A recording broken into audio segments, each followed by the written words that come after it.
Zap mga kahaponatics! Ngayong araw nga ni po pala ay pumunta kami ng Busay para maligo. Ay alangan nga ning maglimbas. Ay kainaman. Agad-agad nga ni kaming nagpunta dito nung nalaman namin na may tubig na ang Busay. Kaya ano pa ang hinihintay nyo mga katuburan yan? Sugod na! So dito na kami sa Suba at naglalakad na kami para puntahan yung Busay. Ay kainaman ra nga ning mga isiw kali gusto ra mag voice over. Ay maaasay. Pag abot ni mo kayo yay ka manok. Charot! So ayun na nga dito na kami sa bungad ng Busay. At kitang-kita nyo na talaga itong kagandahan ng Busay dito pa lamang sa baba. So ito na nga naglalakad na kami papunta doon sa second floor ng Busay. At kasama na nga ni po pala namin itong isa naming kasamahan na hindi nakasama nung pumunta kami ng bukid. Huwag na magsungon dyan sa gitli at ito na nga ni ang pangbawi sa imo. Tama na ang daldal baka mapahaba itong video. At kung gusto niyo itong dayuhin guys, ito yung shade na pwede niyong pagpwestuhan. Dito na kami sa second floor ng Busay. At may 3 floors ito na maliliit. At pwede rin magpwesto rito kung wala ng pwesto doon sa baba. Paakit na nga ni kami rito para puntahan yung third floor ng Busay. Ay kainaman, ginawa ba namang building ang Busay? At naabutan nga ni po pala namin dito sila Madam Pelikitok dito sa Busay. At parang may tiningnan ata sila dito. So ito na nga, naglalakad na kami dito sa mahiwagang kagubatan ng Busay. At mangangati ka muna bago ka makapunta rito sa third floor ng Busay. Charot! Ito na nga ni po pala ang sinasabi ko na third floor. Mas malawak ito at meron pang kuweba na pwede nyong puntahan. Ito naman yung pwede nyong liguan. Pwede kayo magtalon-talon dyan kasi malalim naman ito. Ingat lang dun sa bato ng ilalim. Ha?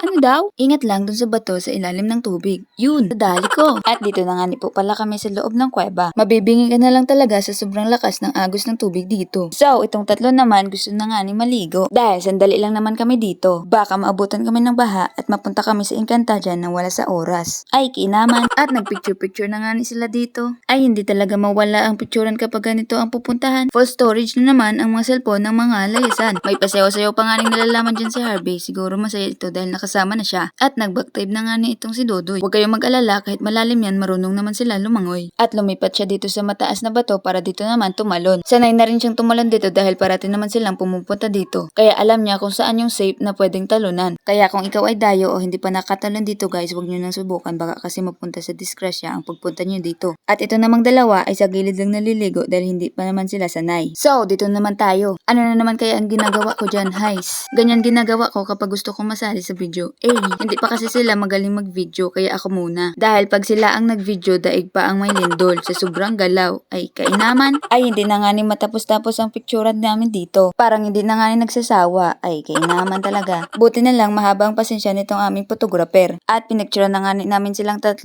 dahil minsan lang naman ito. Kainaman talaga't kulit ng 3 ay. At pagkatapos ng mahabang picturean, naligo ulit sila. At pagtapos nilang maligo dito, napagdesisyon na namin na bumaba at doon na lang ulit maligo. So ito na nga, naglalakad na nga kami pabalik doon sa second floor. Second floor talaga self. Ayaw talagang bitawan ang salitang second floor no? Dito na nga pala kami sa baba.